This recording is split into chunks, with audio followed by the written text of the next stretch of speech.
호르몬 모방과 결혼. 의과 대학생들은 산부인과에 근무하는 동안에 최대 30명의 아이의 탄생에 참여하여 더 많은 아이의 탄생을 보조한다. 많은 학생들에게 이는 의과대학에서 경험하는 가장 좋은 순간이다. 새로운 생명이 세상에 탄생하도록 도와줄 때에 느끼는 흥분은 거의 종교적인 경험이다. 물론 보통은 적어도 두 번의 손상 경험이 있는 산모의 태아가 이미 좋은 위치의 산도에 있는 것으로 확인된 경우에만 의과대학 학생들이 참여한다. 그런 산모라면 보통 출산에 대해서 학생들보다도 훨씬 더 잘 알고 있다. 의과대학 학생들은 생식기가 적절하게 작동하도록 정교한 조화를 이루게 하는 양성과 음성 조절의 복합기에 대해서도 배운다. 그런 조절의 핵심에는 뇌의 바깥에 가까이 위치한 시상하부와 뇌하수체가 있다.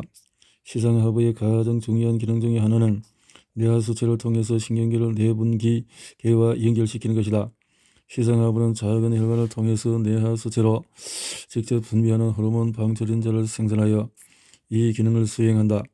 호르몬 방출인자는 뇌하수체로부터 난포 자극 호르몬과 황체 현상 호르몬을 분비하도록 만들어서 난소 에스트로겐과 테스토스테론의 분비를 조절하도록 한다.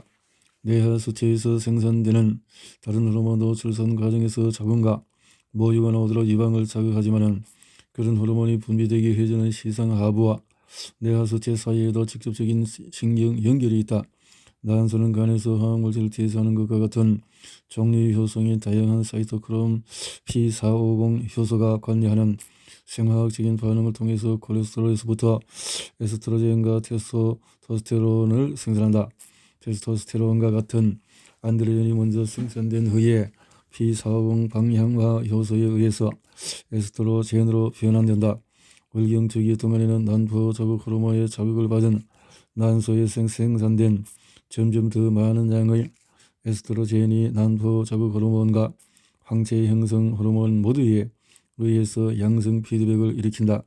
그런 황체 형성 호르몬 급증으로 난포에서 난자가 방출되고 난포는 프로게스테론을 생산하는 황체로 변환된다. 난자가 증자와 수정되면 황체 세포는 뇌하수체 황체의 형성 호르몬의 조절에 의해서 프로게스테론을 생산해서 임신이 계속되도록 해준다.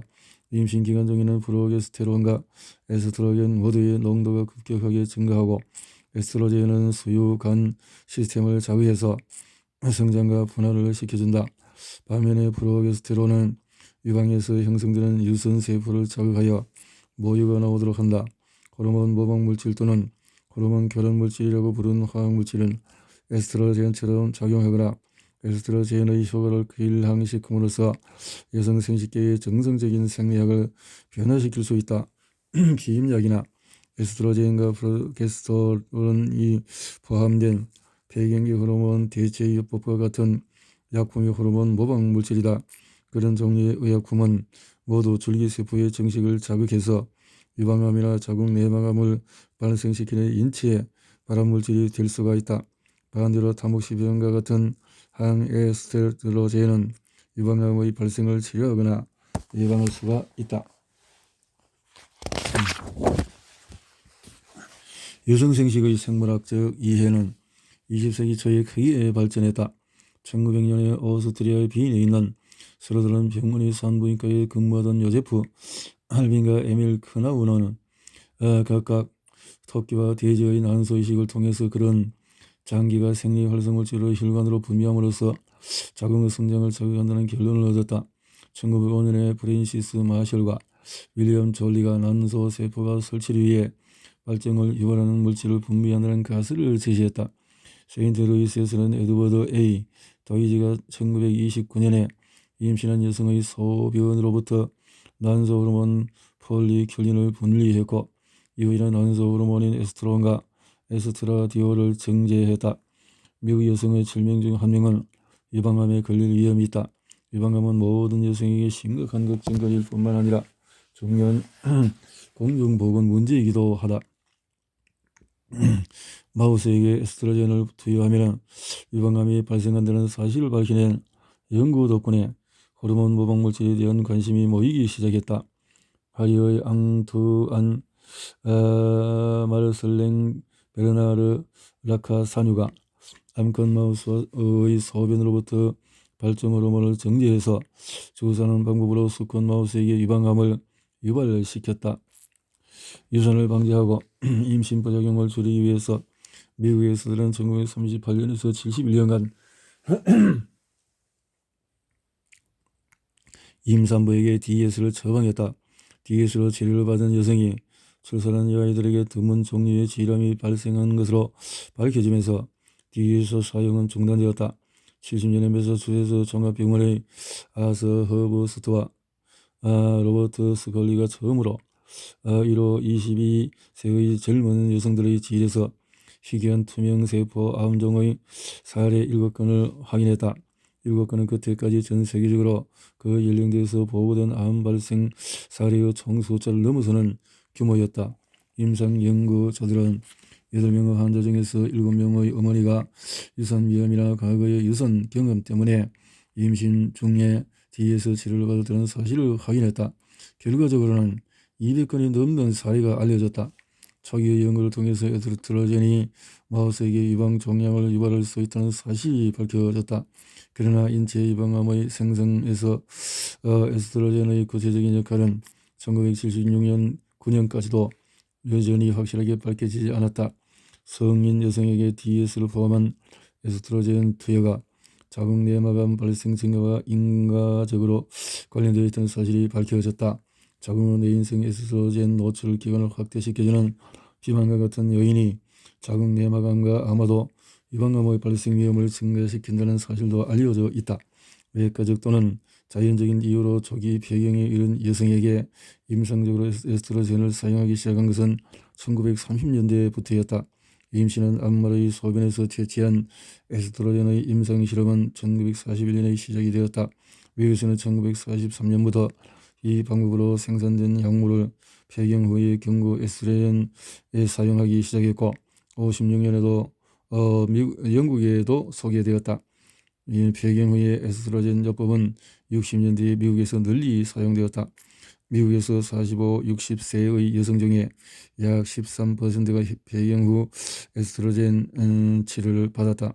1976년 역학자 알 후버, 그레이 시니어, 필립 콜, 브라이언 맥바흔이 폐경 후 증상에 에스트로겐을 투여한 여성에 대한 전형적인 연구 결과를 발표했다.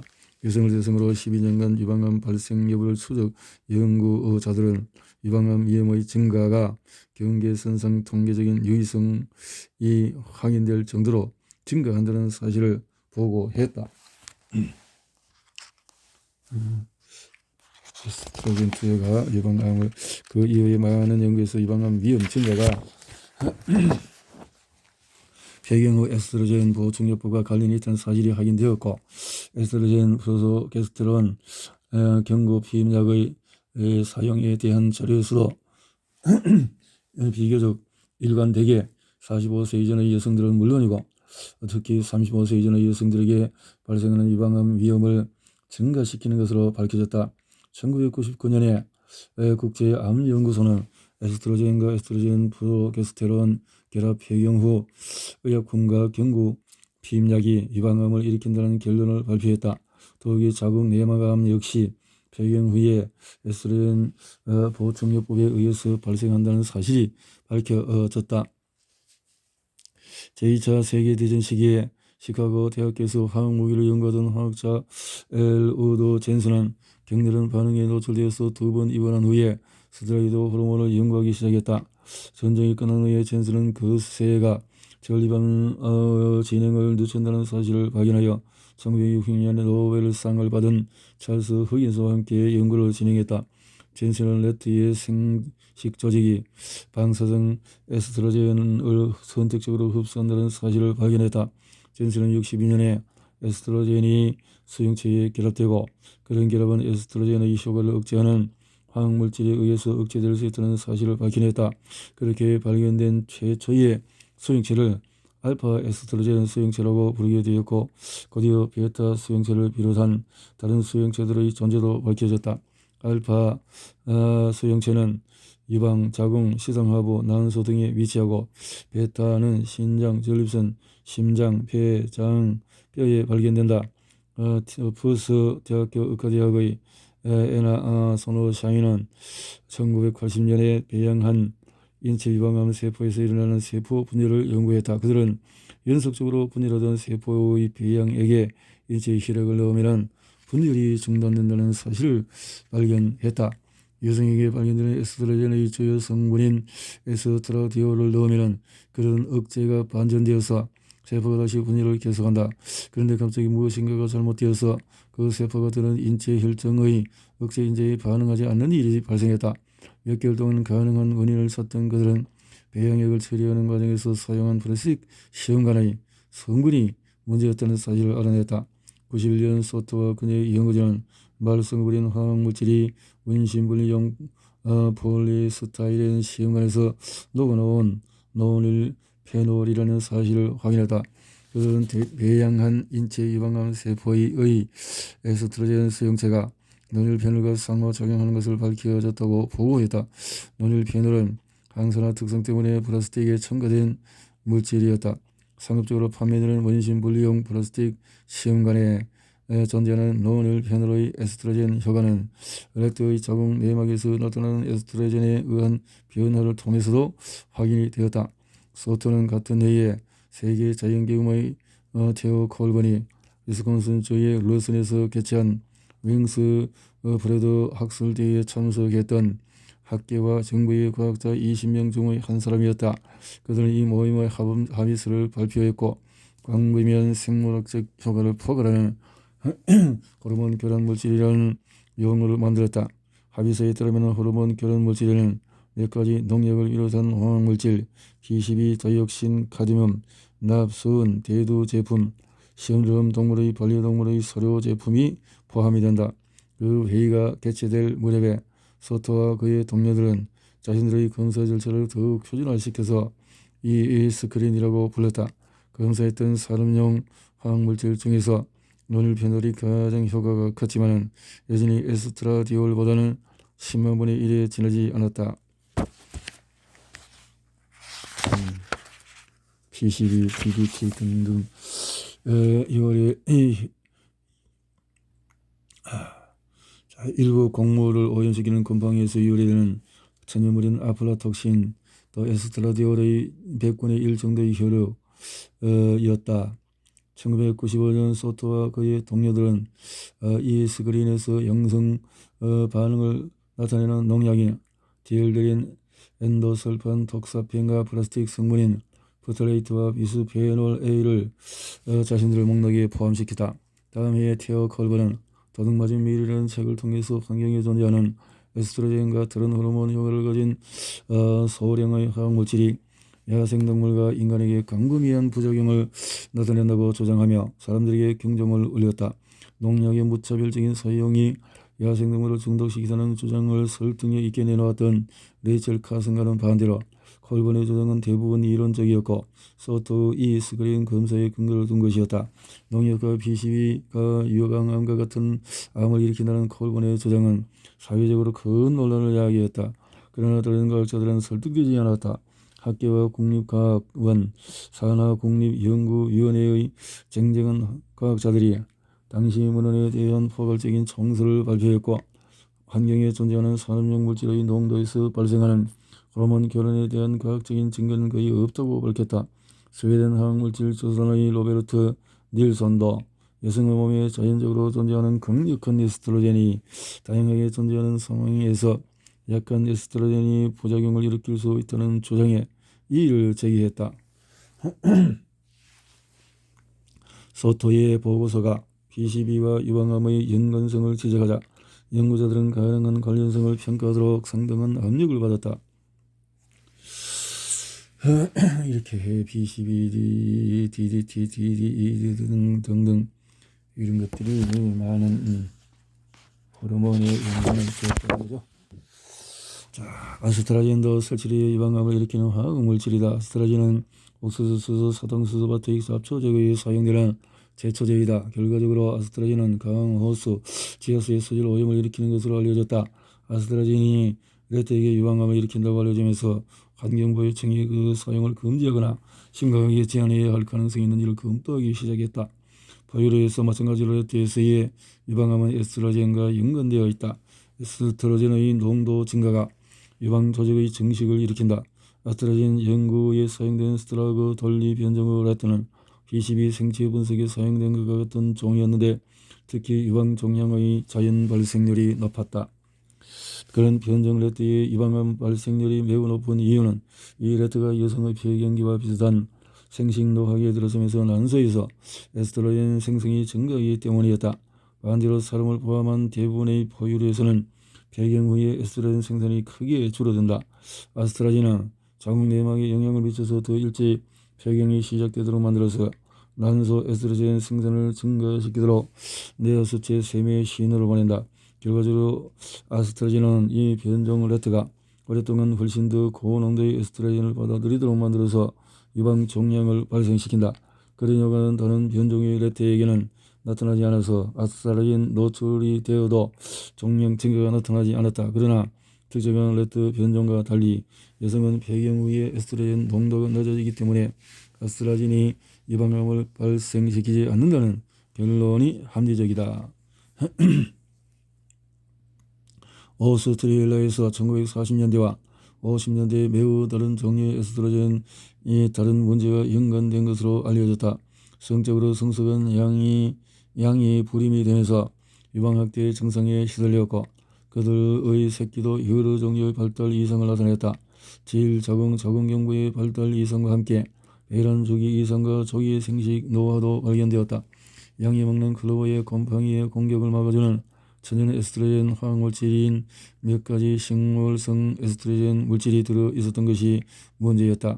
사람 역시 음식을 통해서 에스트로겐에 노출이 된다. 대략 300여 종의 식물이 에스트로겐을 생산한다. 에스트로겐의 양은 식물의 생장 조건에 따라서 달라진다. 콜본의 책에서는 농약과 B12가 남성의 생식 기능에도 결정적인 피해를 입히는 것으로 소개되었다.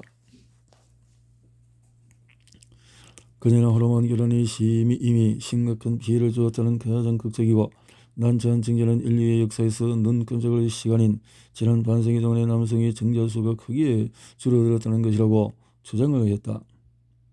의심스러운 자료와 달리 오르후스 대학교 병원 덴마크 라마치니 센터의 연구자들은 1988에서 89년간 덴마크 임신 집단을 모집해서 그들이 출산한 아들을 연구했다.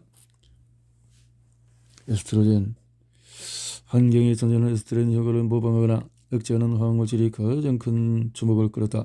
그러나 갑상선 부신, 뇌하수체 샘과 같은 다른 선체 기능에 영향을 미치는 다른 화학물질도 있다.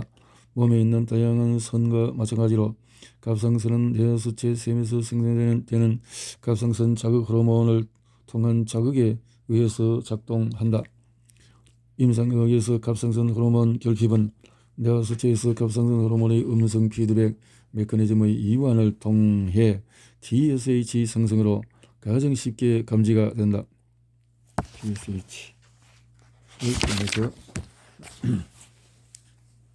이렇게 된다. 설파제는 사람과 설치를 위해서 그런 효소의 응성을 억제하지만 인간 효소의 억제는 설치료에서보다 1000배나 높은 농도가 필요하다. 결국 인간은 다른 형태의 과산화 효소를 가지고 있고 그 결과로 생기는 갑상선 성장에 덜 민감하기 때문에 갑상선암에 걸리지 않고도 방광염을 치료할 수가 있다. 호르몬처럼 작용하거나 호르몬을 억제하는 것으로 밝혀진 다른 화학물질은 많다. 동물과 인체 연구에서는 여기에서 논의한 여러 가지 물질들을 확인했고 앞으로도 그런 물질들은 계속 밝혀질 것이다. 그러나 다시 한번 말하지만 그런 화학물질에 대한 진실은 처음에 생각했던 만큼 분명하지 않다. 호르몬 모방물질에 대해서 설치류와 인간 사이의 서로 다른 결과는 한 종에서 발견한 화학적인 효과를 다른 종에게 적용할 때에 주의를 기울여야 한다는 또 다른 증거가 된다.